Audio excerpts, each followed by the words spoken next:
Megastar Shakib খানের তাণ্ডব cinema শেষ হতে না হতেই আরেকটি অ্যানাউন্সমেন্ট চলে এসেছে।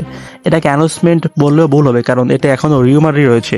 রিউমারটি হচ্ছে রায়হান রাফি এবং শাকিব খানের নতুন আরেকটি মুভি খুব তাড়াতাড়ি আমরা দেখতে চলেছি, এবং এই ছবিটি হবে হাই অ্যাকশনের।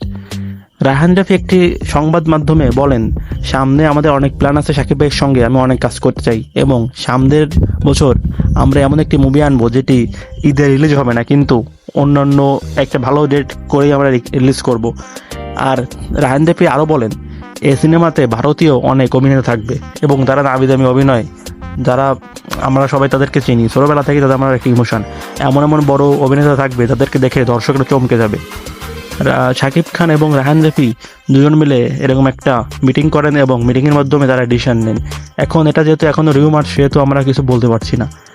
যতদূর না পর্যন্ত এই জিনিসটা ক্লিয়ার করে জানা যাবে, ততদূর না পর্যন্ত আমরা এটাকে রিউমার্সই বলতে পারবো।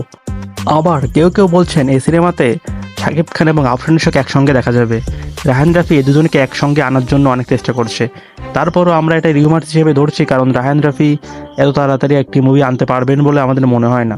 তারপরে যদি তিনি এই দুটিকে আবার একসঙ্গে আনেন, তাহলে তো আবার কন্ট্রোভার্সি তৈরি হবে, আর এই কন্ট্রোভার্সি দেখে কিন্তু দর্শকরা এবার কাউকে সারের দিয়ে কথা বলবে না। এখন এই বিষয়ে আপনাদের কী মতামত অবশ্যই কমেন্টে জানাবেন। ধন্যবাদ।